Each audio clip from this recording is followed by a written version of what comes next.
ನಮಸ್ಕಾರ ವೀಕ್ಷಕರೇ. ತುಳುನಾಡಿನ ಬ್ರಹ್ಮಕಲಶ, ನೇಮನೆರಿ ಇತ್ಯಾದಿ ಎಲ್ಲ ಧಾರ್ಮಿಕ ಕಾರ್ಯಕ್ರಮಗಳು ಪತ್ತನಾಜಿಯ ಸಂದರ್ಭಕ್ಕೆ ಪೂರ್ತಿಗೊಳ್ಳುತ್ತದೆ. ಈ ಮಂಜನಾಡಿಯಿಂದ ಮುಡಿಪು ಮಾರ್ಗವಾಗಿ ಪ್ರತಿ ಸಲ ಸಂಚರಿಸುವಾಗಲೂ ಕೂಡ ಈ ಪ್ರದೇಶದಲ್ಲಿ ಒಂದು ಸಮೃದ್ಧವಾದ ಕೃಷಿಯನ್ನು ಗಮನಿಸ್ತಾ ಇದ್ದೆ. ಯಾರದಿದು, ಏನು ಎತ್ತ ಅಂತ ಕೇಳಲಿಕ್ಕೂ ಕೂಡ ಸಮಯ ಇರಲಿಲ್ಲ. ಕೇಳಿದರೆ ಬ್ರಹ್ಮಕಲಶಕ್ಕೆ ಬೆಳಿಗ್ಗೆ ಓಡಬೇಕು, ನೇಮನೆರಿಗೆ ರಾತ್ರಿಯೆಲ್ಲ ಓಡ್ತಾ ಇದ್ದೆವು. ಭಾಳಷ್ಟು ಆಸಕ್ತಿ ಇತ್ತು, ಕುತೂಹಲ ಇತ್ತು. ಈ ತೋಟ ಯಾರದ್ದು, ಈ ತೋಟದಲ್ಲಿ ಬೆಳೆದಂತಹ ಆಧುನಿಕ ಕೃಷಿ ಯಾವುದು ಎಂಬಿತ್ಯಾದಿ ವಿಚಾರಗಳನ್ನು ತಿಳ್ಕೊಳ್ಬೇಕು ಅಂತೇಳಿ ತುಂಬ ದಿನದಿಂದ ಕಾಯ್ತಾ ಇದ್ದೆವು. ಈಗ ಪತ್ತನಾಜಿ ಹತ್ತಿರ ಆಗುವಾಗ ಅಂತಹ ಒಂದು ಕಾಲಸ್ಥಿತಿ ಕೂಡಿ ಬಂತು. ಬಹುಶಃ ಇನ್ನು ಆಟಿಯವರೆಗೆ ಇಂಥದ್ದೇ ಕಥೆಗಳನ್ನು ನಿಮಗೆ ಹೇಳುವಂಥ ಸ್ಥಿತಿ ನಮ್ಮದು. ಇವತ್ತು ನಾವು ಇರುವಂಥದ್ದು ಈ ಮೊಂಟೆ ಪದವಿನಿಂದ DG ಕಟ್ಟೆಗೆ ಅಂದರೆ ದುಗ್ಗಜ್ಜರ ಕಟ್ಟೆಗೆ ಹೋಗುವ ದಾರಿಯ ಮಧ್ಯೆ ಕಾಣಸಿಗುವಂತಹ ಅರವಿಂದ ಕೊಲ್ಲರಮಜಲು ಅನ್ನುವರ ಈ ತೋಟ. ಅರವಿಂದ ಕೊಲ್ಲರಮಜಲು ಅವರ ಬಗ್ಗೆ ಬಹುಶಃ ಹಿಂದೆ ಕೂಡ ನಿಮಗೆ ಕೆಲವೊಂದು ಕಾರ್ಯಕ್ರಮಗಳಲ್ಲಿ ನಾವು ತಿಳಿಸ್ತಾ ಇದ್ದೆವು. ಅದು ಶಾರದಾಂಬ ಯಕ್ಷಗಾನ ಮಂಡಳಿಯ ಕಾರ್ಯಕ್ರಮಗಳಿರ್ಬೋದು ಅಥವಾ ಕೈರಂಗಳ ಶ್ರೀ ಗೋಪಾಲಕೃಷ್ಣ ದೇವರ ಸನ್ನಿಧಿ ಇರ್ಬೋದು. ಇಂತಹ ಸಂದರ್ಭಗಳಲ್ಲಿ ಅರವಿಂದ ಕೊಲ್ಲರಮಜಲು ಒಬ್ಬರು ಎಲೆಮರೆಯ ಕಾಯಿಯಾಗಿ ಒಮ್ಮೊಮ್ಮೆ ಅವರು ರಂಗಸ್ಥಳಕ್ಕೆ ಬರುವಂಥ ವ್ಯಕ್ತಿಯಾಗಿ ಕಾಣಸಿಗ್ತಾ ಇದ್ದರು. ಇವರು ಒಬ್ಬರು ಶಿಕ್ಷಕರು, ಜೊತೆಗೆ ಒಬ್ಬರು ಪ್ರಗತಿಪರ ಕೃಷಿಕರು ಹೌದು. ಇವರ ಆಸಕ್ತಿಯನ್ನು ಗಮನಿಸುವಾಗ ಬಹುಶಃ ಅರವಿಂದ ಕೊಲ್ಲರಮಜಲು ಕೇವಲ ಸಾಂಸ್ಕೃತಿಕ ಕ್ಷೇತ್ರದಲ್ಲೋ ಶಿಕ್ಷಣ ಕ್ಷೇತ್ರದಲ್ಲೋ ಮಾತ್ರ ಸಾಧನೆ ಮಾಡುವವರು ಅಂತೇಳಿ ನಮ್ಮ ಗಮನದಲ್ಲಿತ್ತು. ಆದರೆ ಇವತ್ತು ನೋಡುವಾಗ ಇವರ ಕೃಷಿ ಅಥವಾ ಇವರಿಗಿರುವಂಥ ಆಸಕ್ತಿ ಅದು ಅಗಾಧ ಪ್ರಮಾಣವಾದದ್ದು ಮತ್ತು ಅವರು ಇತರ ರಂಗಕ್ಕಿಂತ ಹೆಚ್ಚು ಸಾಧನೆಯನ್ನು ಬಹುಶಃ ಈ ಕ್ಷೇತ್ರದಲ್ಲಿ ಹೆಚ್ಚು ಕಾಲ ಮಾಡಬಲ್ಲರು ಅನ್ನೋದನ್ನು ತೋರಿಸುವ ರೀತಿಯಲ್ಲಿ ಅವರ ಈ ಕೃಷಿ ಸಮೃದ್ಧವಾಗಿ ಬೆಳೀತಾ ಇದೆ. ಇವರ ತೋಟದಲ್ಲಿ ಈ ಹಿಂದೆ ನಾವು ಕೇಳ್ತಾ ಇದ್ದೆವು, ಅರವಿಂದ ಮಾಸ್ಟರ್ನ ತೋಟ ಹೊಡೆದು ಎಂಕುಲು ಬಜ್ಜೆ ಇದ್ದ ದೈಪತ್ತೊಂದು ಭತ್ತ ಅಂತೇಳಿ ಅಥವಾ ಕಂಗಿನ ದೈಯನ್ನು ಹಿಡ್ಕೊಂಡು ಬರ್ತಾ ಇದ್ದೆವು ಅಂತೇಳಿ. ಆದರೆ ಇವತ್ತು ನೋಡುವಾಗ ಅವರು ಕೇವಲ ಪಾರಂಪರಿಕ ಕೃಷಿ ಮಾತ್ರವಲ್ಲ, ಆಧುನಿಕ ಕೃಷಿ ಅಥವಾ ಕಮರ್ಷಿಯಲ್ ಬೆಳೆಗಳೇನಿದೆ ಅದರ ಬಗ್ಗೆ ಹೆಚ್ಚು ಗಮನ ಹರಿಸ್ತಾ ಇದ್ದಾರೆ. ಒಂದು ಕೃಷಿಕ ಯಾವ ರೀತಿ ಅವನು ಒಂದು ಅಜ್ಜನೆಟ್ಟ ಆಲದ ಮರವನ್ನು ಮಾತ್ರ ಪೋಷಿಸದೆ ಇವತ್ತಿನ ಕಾಲಕ್ಕನುಗುಣವಾಗಿ ಯಾವ ರೀತಿ ಲಾಭದಾಯಕ ಕೃಷಿಯನ್ನು ಮಾಡಬಹುದು ಅನ್ನೋದನ್ನು ತೋರಿಸಿಕೊಟ್ಟವರು ಅರವಿಂದ ಕೊಲ್ಲರಮಜಲು. ಇವತ್ತು ಅವರ ತೋಟಕ್ಕೆ ನಾವು ತಿರುಗಾಟಕ್ಕಾಗಿ ಬಂದಿದ್ದೇವೆ. ಪ್ರಾರಂಭದಲ್ಲಿ ನಾವು ನೋಡುವಂಥದ್ದು ಇಲ್ಲಿರುವಂತಹ ಡ್ರ್ಯಾಗನ್ ಫ್ರೂಟ್ಸ್ ಬಗ್ಗೆ. ನಂತರ ಏನೆಲ್ಲ ಇದೆ ಅವರೇ ಹೇಳ್ತಾರೆ, ಬನ್ನಿ ನೋಡೋಣ. ನನ್ನ ಹೆಸರು ಅರವಿಂದ ಕೊಲ್ಲರಮಜಲು. ಕೈರಂಗಳ ಗ್ರಾಮ, ಉಳ್ಳಾಲ ತಾಲೂಕಿನಲ್ಲಿ ವಾಸವಾಗಿದ್ದು ಸರ್ಕಾರಿ ಪದವಿ ಪೂರ್ವ ಕಾಲೇಜು ಕುರ್ನಾಡು ಪ್ರೌಢಶಾಲಾ ವಿಭಾಗ ಇಲ್ಲಿ ಕಳೆದ 9 ವರ್ಷಗಳಿಂದ ಸಹಶಿಕ್ಷಕನಾಗಿ ಕರ್ತವ್ಯ ನಿರ್ವಹಿಸ್ತಾ ಇದ್ದೇನೆ. ಅದಕ್ಕಿಂತ ಮೊದಲು ಕುಶಾಲನಗರದ ಬಳಿ ತೊರೆನೂರು ಎಂಬ ಶಾಲೆಯಲ್ಲಿ 13 ವರ್ಷಗಳ ಕಾಲ ಶಿಕ್ಷಕನಾಗಿ ಕಾರ್ಯನಿರ್ವಹಿಸಿದ್ದೆ.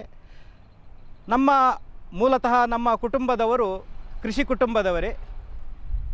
ಕೈರಂಗಳ ಕೊಲ್ಲರಮಜಲು ಸುಬ್ಬಣ್ಣ ಭಟ್ ಅವರ ಪೂರ್ವಜರಿಂದಲೂ ಕೂಡ ಕೈರಂಗಳ ಗ್ರಾಮದಲ್ಲಿ ಪಾರಂಪರಿಕವಾಗಿ ಅಡಿಕೆ, ತೆಂಗು, ಕಾಳುಮೆಣಸು, ಬಾಳೆ, ಭತ್ತ ಮುಂತಾದ ಕೃಷಿಗಳನ್ನೆಲ್ಲ ಮಾಡಿಕೊಂಡು ಬಂದಂಥವರು. ನಾನು ಕೂಡ ಹಾಗೆ ಬಾಲ್ಯದಲ್ಲಿ ತೋಟಕ್ಕೆ ಗೊಬ್ಬರವನ್ನು ಹೊತ್ತು ಗದ್ದೆಯಲ್ಲಿ ಉಳುಮೆ ಮಾಡಿಯೇ ಬೆಳೆದಂಥ ಹುಡುಗ. ಕಾಲಕ್ರಮೇಣವಾಗಿ ಕೆಲವು ವರ್ಷಗಳ ಮಧ್ಯೆ ಪರವೂರಿನಲ್ಲಿದ್ದ ಕಾರಣ ಕೃಷಿಯಲ್ಲಿ ಹೆಚ್ಚು ತೊಡಗಿಸಿಕೊಳ್ಳಲಿಕ್ಕೆ ಸಾಧ್ಯ ಆಗಲಿಲ್ಲ. ಆದರೆ ನಮ್ಮ ಸರ್ಕಾರಿ ಪದವಿ ಪೂರ್ವ ಕಾಲೇಜು ಕುರ್ನಾಡು ಇದು ನಮ್ಮ ಸಮೀಪದಲ್ಲೇ ನಮಗೆ ಒಂದು ಅವಕಾಶ ಸಿಕ್ಕಿದ ಕಾರಣ, ಮನೆಯಿಂದ 6 ಕಿಲೋಮೀಟರ್ ದೂರ ಮಾತ್ರ, ಇಷ್ಟು ಸಮೀಪದಲ್ಲಿದ್ದ ಕಾರಣ ಮತ್ತು ಪೂರ್ವಜರಿಂದ ಬಂದಂತಹ ಸುಮಾರು 5-6 ಎಕರೆ ಜಾಗ, ಇದು ಮೊದಲು ಯಾವ ಕೃಷಿಯೂ ಇರಲಿಲ್ಲ. ಅಂದರೆ ಪಾರಂಪರಿಕವಾದಂಥ ಒಂದು ಗೇರು ಬೀಜದ ಗಿಡಗಳು ಬಿಟ್ಟರೆ ಇದರಲ್ಲಿ ಬೇರೆ ಯಾವುದೇ ರೀತಿಯಂಥ ಬೆಳೆಗಳು ಇಲ್ಲಿ ಇರಲಿಲ್ಲ. ಈ ಗುಡ್ಡದಲ್ಲಿ, ಈ ಕಾಣುತ್ತಾ ಇರುವಂತಹ ಈ ಗುಡ್ಡದಲ್ಲಿ ನಾನು ಮೊದಲಿಗೆ ಬೇರೆ ಬೇರೆ ರೀತಿಯ ಹಣ್ಣಿನ ಗಿಡಗಳನ್ನೆಲ್ಲ ಹಾಕಿ ಪ್ರಯತ್ನಪಟ್ಟೆ. ಆದರೆ ಇದು ಮುರಭೂಮಿಯಾದಂಥ ಕಾರಣ ಈ ಮುರಭೂಮಿಯಲ್ಲಿ ಬೇರೆ ಬೆಳೆಗಳು ಮೇಲಕ್ಕೆ ಬರುವುದಿಲ್ಲ. ಬೋನ್ಸಾಯಿ ಗಿಡದಂತೆ ಗಿಡಗಳೆಲ್ಲ ಅಲ್ಲಿಗೆ ಕುಬ್ಜವಾಗಿ ಹೋಗಲಿಕ್ಕೆ ಪ್ರಾರಂಭವಾದವು. ಅಂದರೆ ಬೇರು ಹೋಗಲಿಕ್ಕೆ ಅದಕ್ಕೆ ಸೂಕ್ತವಾದಂಥ ಜಾಗ ಇಲ್ಲ. ಹಾಸು ಪಾದೆಯ ಥರ ಮುರ ಆದ ಕಾರಣ ಬೇರು ಒಳಗೆ ಹೋಗುವುದಿಲ್ಲ.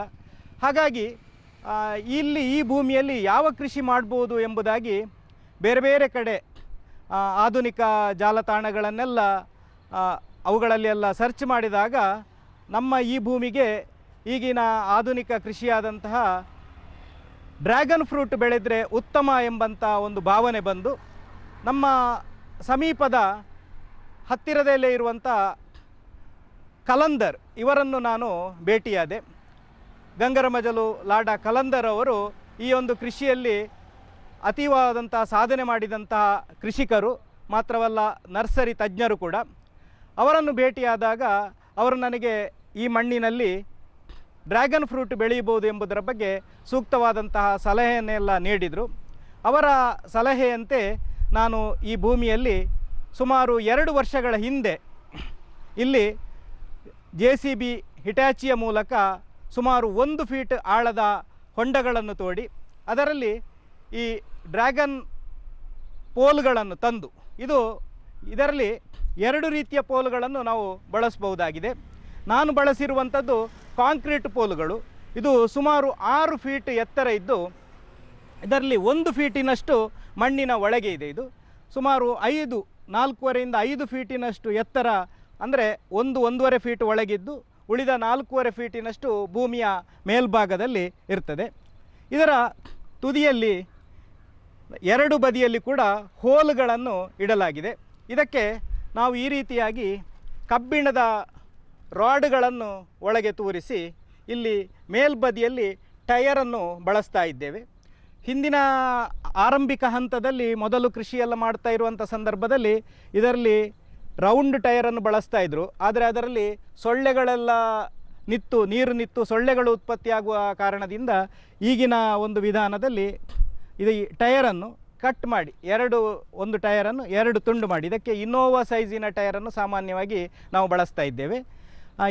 ಆ ಟಯರನ್ನು ತುಂಡು ಮಾಡಿ, ಇದಕ್ಕೆ ತುಂಡು ಮಾಡಲಿಕ್ಕೆ ನಮಗೆ ಬೇರೆ ಅದರ ಜನರೇ ಎಕ್ಸ್ಪರ್ಟ್ ಇರ್ತಾರೆ, ಅವರು ತುಂಡು ಮಾಡಿ ಕೊಟ್ಟರೆ ಸುಮಾರು ಒಂದು ಟಯರಿಗೆ ನಮಗೆ 70 ರೂಪಾಯಿಯಷ್ಟು ಕಾಸ್ಟ್ ಬೀಳ್ತಾ ಇದೆ. ಅಂದರೆ ಒಂದು ಪೀಸಿಗೆ 70 ರೂಪಾಯಿಯಷ್ಟು ಕಾಸ್ಟ್ ಬೀಳ್ತದೆ. ಮತ್ತು ಈ ಕಬ್ಬಿಣದ ರಾಡುಗಳು 2 ರಾಡುಗಳನ್ನು ಈ ಥರ ಅಡ್ಡವಾಗಿ ಪೋಣಿಸಿ ಅದರ ಮೇಲೆ ಈ ಟಯರನ್ನು ಜೋಡಿಸಿರುವಂಥದ್ದು. ಒಂದು ಟಯರಲ್ಲಿ 2 ಮರಕ್ಕೆ ಇಡ್ಬೋದು, 2 ಗಿಡಕ್ಕೆ ಅಲ್ಲ, ಒಂದು ಪೋಲಿಗೆ 2 ಕಬ್ಬಿಣದ ರಾಡುಗಳು, ಒಂದು ಟಯರು. ಒಂದು ಟಯರಿನಿಂದ 2 ಪೋಲ್ಗೆ ನಾವು ಬಳಸ್ಬೋದು. ಆಚೆ ಸೈಡ್. ಸಾಮಾನ್ಯವಾಗಿ ಈ ಡ್ರ್ಯಾಗನ್ ಫ್ರೂಟನ್ನು ಗಿಡವನ್ನು ನೆಡಲಿಕ್ಕೆ ನಮಗೆ ಜನವರಿಯಿಂದ ಫೆಬ್ರವರಿ ತಿಂಗಳು ಉತ್ತಮ ಕಾಲ. ಯಾಕೆಂತ ಹೇಳಿದರೆ ಆವಾಗ ಚಳಿಗಾಲ ಮುಗೀತಾ ಬಂದು ಸಾಮಾನ್ಯವಾಗಿ ಬೇಸಿಗೆ ಆರಂಭವಾಗುವಂಥ ಕಾಲ. ಇದು ನ್ಯಾಚುರಲ್ ಆಗಿ ಅತ್ಯಂತ ಬಿಸಿಲಿನಲ್ಲಿ ಬೆಳೆಯುವಂತಹ ಹಣ್ಣು ಬೆಳೆಯಾದ ಕಾರಣ ಆ ಜನವರಿಯಿಂದ ಫೆಬ್ರವರಿ ತಿಂಗಳು ಇದನ್ನು ನಾಟಿ ಮಾಡುವುದಕ್ಕೆ ಉತ್ತಮವಾದಂಥ ಕಾಲ.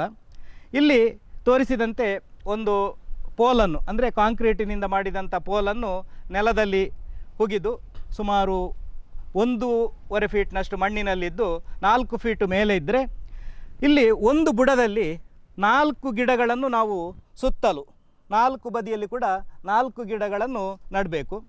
ಇಲ್ಲಿ ಗಿಡಗಳನ್ನು ನೆಡುವಾಗ ಸಾಮಾನ್ಯವಾಗಿ ದಕ್ಷಿಣ ದಿಕ್ಕಿನಿಂದ ಖಾಲಿ ಬಿಟ್ಟರೆ ಉತ್ತಮ. ಯಾಕಂತ ಹೇಳಿದರೆ ಜನವರಿ ಫೆಬ್ರವರಿ ಮತ್ತು ಪ್ರತಿ ವರ್ಷವೂ ಕೂಡ ದಕ್ಷಿಣ ದಿಕ್ಕಿನಿಂದ ಸೂರ್ಯನ ಬೆಳಕು, ನಾವು ಸಾಮಾನ್ಯವಾಗಿ ಈ ಬದಿಯಲ್ಲಿ ತೆಂಕ ಬಿಸಿಲು ಅಂತ ಹೇಳ್ತೇವೆ, ಆ ತೆಂಕ ಬಿಸಿಲಿಗೆ ಬಂದರೆ ಇದು ಸ್ವಲ್ಪ ಹಳದಿ ಬಣ್ಣಕ್ಕೆ ತಿರುಗುವಂಥ ಸಾಧ್ಯತೆ ಇರ್ತದೆ. ಆದ್ದರಿಂದ 3 ಬದಿಯಲ್ಲಿ 4 ಗಿಡಗಳನ್ನು ನೆಟ್ಟು ದಕ್ಷಿಣ ಬದಿಯನ್ನು ಖಾಲಿ ಬಿಡುವಂಥದ್ದು ಸಾಮಾನ್ಯವಾಗಿ ಇದನ್ನು ನಡುವಂಥ ಇತ್ತೀಚಿನ ಒಂದು ವಿಧಾನವಾಗಿದೆ.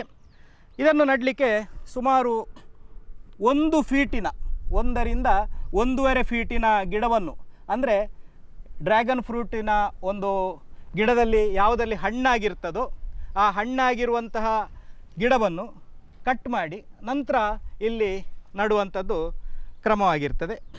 ಇಲ್ಲಿ ನಡುವಾಗ ಈ 4 ಮಣ್ಣನ್ನು ಮೊದಲು ಹಸನು ಮಾಡಿಕೊಳ್ಬೇಕು. ಮಣ್ಣನ್ನು ಹಸನು ಮಾಡಿಕೊಳ್ಳಿಕ್ಕೆ ನಾವು ಬಳಸಿರುವಂಥದ್ದು ಇಲ್ಲಿ ಸಗಣಿ ಗೊಬ್ಬರವನ್ನು ಬಳಸಿಕೊಂಡಿದ್ದೇವೆ. ಮತ್ತು ಕೆಂಪು ಮಣ್ಣು, ಇದು ಮುರ ಪ್ರದೇಶ ಆದ ಕಾರಣ ಇಲ್ಲಿ ಯಾವುದೇ ಹೊರಗಿನ ಮಣ್ಣಿನ ಪ್ರಮಾಣ ಬಹಳ ಕಡಿಮೆ. ಆದ್ದರಿಂದ ನಾವು ಹೊರಗಿನಿಂದ ಮಣ್ಣನ್ನು ತಂದು ಹಾಕಿ ಇಲ್ಲಿ ಗೊಬ್ಬರವನ್ನು ಹಾಕಿ ಮಣ್ಣನ್ನು ಹಾಕಿ ನೆಲವನ್ನು ಹದ ಮಾಡಿಕೊಂಡಿದ್ದೇವೆ. ಅಲ್ಲಿ 4 ಗಿಡಗಳನ್ನು ನೆಟ್ಟಂಥದ್ದು. ಗಿಡಗಳು ನೆಟ್ಟಾಗ ಒಂದು 15ರಿಂದ 20 ದಿನದಲ್ಲಿ ಮೊದಲ ಚಿಗುರು ಇಲ್ಲಿ ತುದಿಯಿಂದ ಚಿಗುರು ಬರಲಿಕ್ಕೆ ಆರಂಭ ಆಗ್ತದೆ. ಮಾತ್ರವಲ್ಲದೆ 2-3 ಇತರೆ ಚಿಗುರುಗಳು ಕೂಡ ಹೊರಬದಿಯಿಂದ ಬರುವಂಥ ಸಂಭವ ಇರ್ತದೆ. ಆ ಉಳಿಕೆ ಎಕ್ಸ್ಟ್ರಾ ಚಿಗುರುಗಳನ್ನೆಲ್ಲ ನಾವು ಕಟ್ಟರ್ನ ಸಹಾಯದಿಂದ ತುಂಡು ಮಾಡಿ ತೆಗಿಬೇಕು. ಇಲ್ಲ ಅಂತ ಹೇಳಿದರೆ ಬಂಚಿನ ಹಾಗೆ ಆಗಿ ಪೊದೆ ಹಾಗೆ ಬಂದು ಗಿಡಗಳೆಲ್ಲ ಬೆಳವಣಿಗೆ ಕುಂಠಿತ ಆಗುವಂಥ ಸಾಧ್ಯತೆ ಇರ್ತದೆ.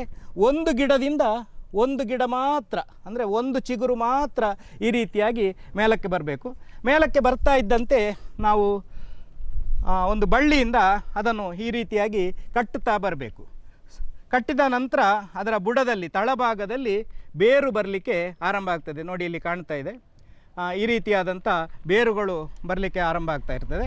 ಇದನ್ನು ಈ ರೀತಿಯಾಗಿ ಕಟ್ತಾ ಇರಬೇಕು. ಈ ಡ್ರ್ಯಾಗನ್ ಕೃಷಿಯಲ್ಲಿ ದೊಡ್ಡ ಕೆಲಸ ಅಂದರೆ ಇದನ್ನು ಕಟ್ಟುವಂಥದ್ದು ಮಾತ್ರ. ಹಾಗಾಗಿ ಇದನ್ನು ಯಾರು ಕೂಡ ಮಾಡ್ಬೋದು. ವಿರಾಮದ ಅವಧಿಯಲ್ಲಿ, ಸಂಜೆಯ ಅವಧಿಯಲ್ಲಿ, ಬೆಳಗ್ಗಿನ ಅವಧಿಯಲ್ಲಿ ಎಲ್ಲ ಇದನ್ನು ಈ ರೀತಿಯಾಗಿ ಮೇಲಕ್ಕೆ ಬಂದ ಹಾಗೆ ಈ ರೀತಿಯಾಗಿ ಕಟ್ಟುತ್ತಾ ಬರಬೇಕು.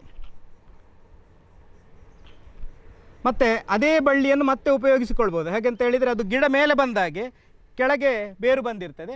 ಅದೇ ಬಳ್ಳಿಯನ್ನು ಉಪಯೋಗಿಸಿಕೊಂಡು ಮೇಲಕ್ಕೆ ಕಟ್ತಾ ಬರ್ಬೋದು.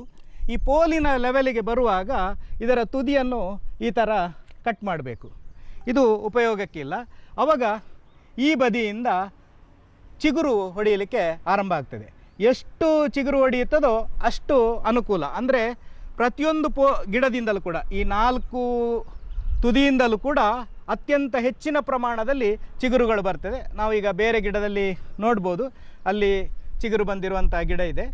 ಆ ಚಿಗುರುಗಳು ಬಂದಾಗ ಅದರ ಮೇಲೆ ಈ ರಾಡನ್ನು ಹಾಕಿ ಅಲ್ಲಿ ತೋರಿಸಿದಂತೆ ಟೈರನ್ನು ಹಾಕಿದರೆ ಆ ಟೈರಿನ ಬದಿಯಿಂದ ಎಲ್ಲ ಚಿಗುರುಗಳು ಹೊರಗೆ ಬಂದು ಸುಮಾರು 1.5 ವರ್ಷದ ಅವಧಿಯಲ್ಲಿ ನಮಗೆ ಫಸಲು ಬರಲಿಕ್ಕೆ ಆರಂಭ ಆಗ್ತದೆ.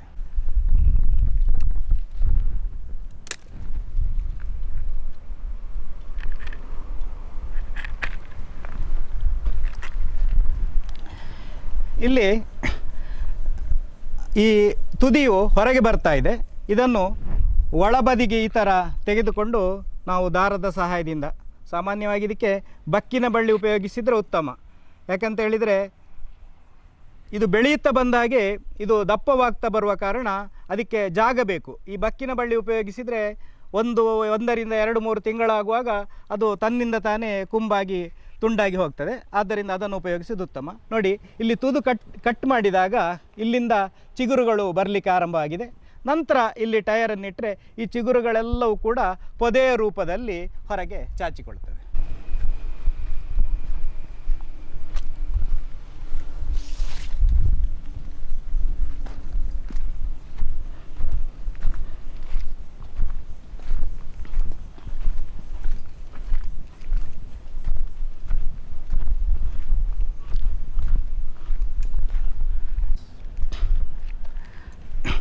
ಇಲ್ಲಿ ನಾವು ನೋಡ್ತಾ ಇರುವಂಥದ್ದು ಡ್ರ್ಯಾಗನ್ ಫ್ರೂಟಿನ ಹೂ. ನೋಡಲಿಕ್ಕೆ ಇದು ಬ್ರಹ್ಮಕಮಲದ ಹಾಗೆ ಇದರ ಶೇಪು ಇತ್ಯಾದಿ, ಇದು ಅರಳುವ ವಿಧಾನ ಎಲ್ಲವೂ ಕೂಡ ಬ್ರಹ್ಮಕಮಲ ಹೂವಿನ ಹಾಗೆ ಇದೆ. ಇದು ಸಂಜೆ ಹೊತ್ತಿನಲ್ಲಿ ಅರಳುವಂಥ ಹೂ. ಸುಮಾರು 6:30ರಿಂದ 7 ಗಂಟೆಯ ಅವಧಿಯಲ್ಲಿ ಇದು ಈ ರೀತಿಯಾಗಿ ಅರಳಿಕೊಳ್ತಾ ಹೋಗ್ತದೆ. ಅದನ್ನು ಹೊರಗಿನಿಂದ ನೋಡುವಾಗ ಇದು ಬ್ರಹ್ಮಕಮಲದ ಹೂ ಯಾವುದು, ಡ್ರ್ಯಾಗನ್ ಫ್ರೂಟಿನ ಹೂ ಯಾವುದು ಅಂತ ನಮಗೆ ಸುಲಭದಲ್ಲಿ ಗುರುತಿಸಲಿಕ್ಕೆ ಸಾಧ್ಯ ಇಲ್ಲ. ಈ ರೀತಿಯಾಗಿ ಅರಳ್ತಾ ಹೋಗ್ತದೆ. ಅಲ್ಲಿಂದ ಅಲ್ಲಿಗೆ ಸ್ವಲ್ಪ ಪರಿಮಳ ಇದೆ ಅಷ್ಟೇ. ರಾತ್ರಿಯ ಇದು ಸ್ವಕೀಯ ಪರಾಗಸ್ಪರ್ಶ ಆಗಬಲ್ಲದು. ಯಾಕೆಂತ ಹೇಳಿದರೆ ಇದರ ಪರಾಗ ಮತ್ತು ಕೇಸರ ಇದು ಒಂದು ಬದಿಯಿಂದ ಮೇಲ್ಬದಿಯಿಂದ ಕೆಳಗೆ ಅದೇ ಅಂಡಾಶಯಕ್ಕೆ ಬೀಳುವಂತೆ ಅದರಲ್ಲಿದೆ.